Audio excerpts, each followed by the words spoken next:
কপাল দোষে রে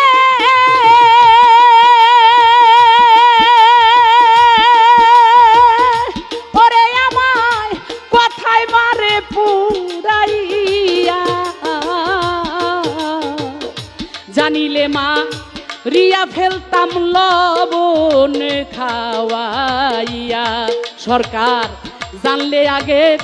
মাইরা ফেলতাম লবণ খাওয়াইয়া আমার গর্ভের সন্তান কপাল দোষে রে ওরে আমায় কথায় মারে পুরাইয়া আগে জানিলে মা রিয়া ফেলতাম লবণ খাওয়াইয়া আগে জানিলে মা রিয়া ফেলতাম লবণ খাওয়াইয়া আমার পেটের চাও আমারে ধইরা খাবার চাও দেখছেন নি অবস্থা এর জন্যই গাইলাম গর্ভের সন্তান কপাল দোষে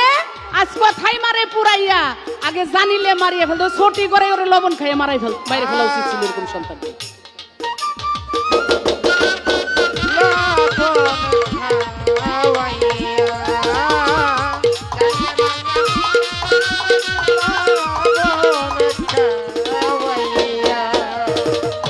শীতকালের সেই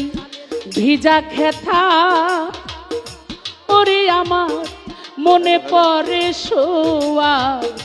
কথা গো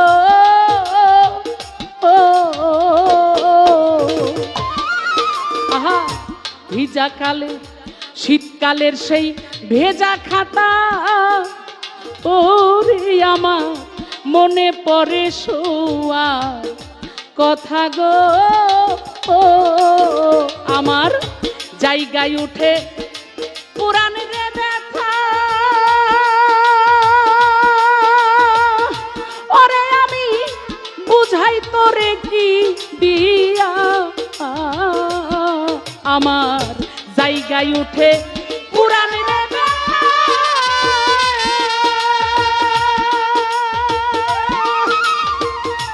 ওরে আমি বুঝাই তোরে কি দিয়া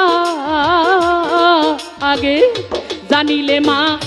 রিয়া ফেলতাম লবণ খাওয়াইয়া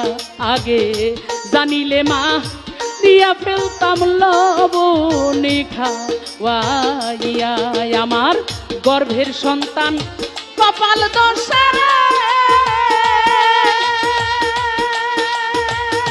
ওরে আমায় কথায় মারে পুরাইয়া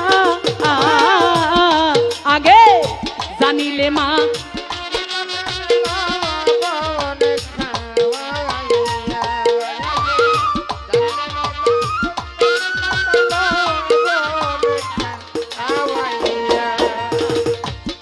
মা পৃথিবীর সকল কিছু এক পালায় আর মা হলো এক পালায় বারবার বলতেছিল যে আমি অনেক বড় পুরুষ অনেক বড় কিন্তু এই যে সন্তান আমরা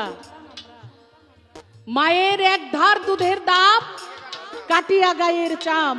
পাপোশ বানায়া দিলেও শোধ হবে না সে হলো আমার মা আমার মা উজালা বেগমের কথা যদি বলি আজকের মমতাজ হয়েছি আমার বাবা ভালো গান গাইতেন বাবার গানের সুরে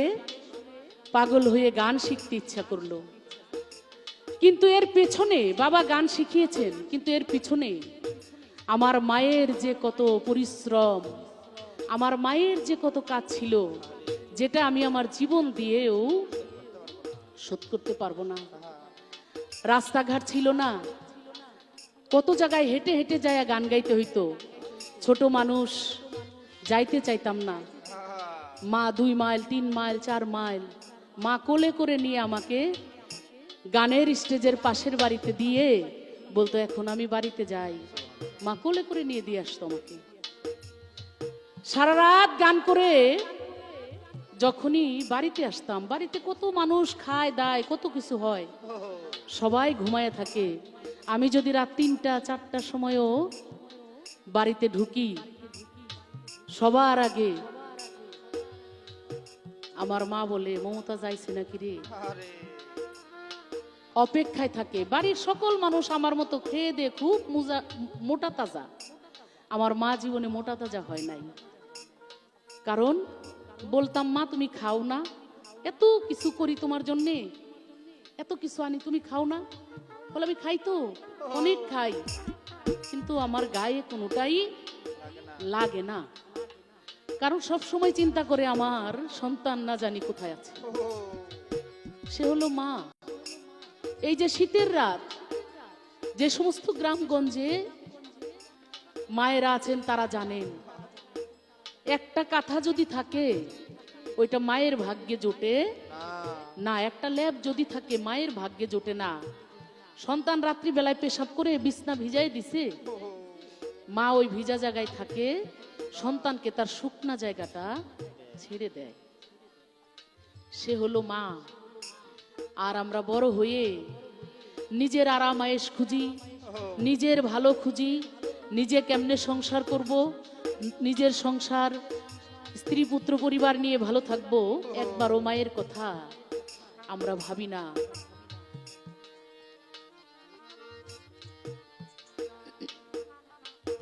প্রসবে যে ব্যথা পাইছি, ই সন্তানের মুখ দেখে তা ভুলে গেছি রে।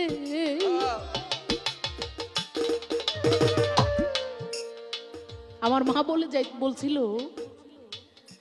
যে আমার তো ছেলে সন্তান আছে, আল্লাহ অনেক কষ্টের সময় পার করতেছিল সেই সময়। আগে জানেন যে আগে বাবা বাউল ছিলেন, গানে তো আর আগের বয়াতিরা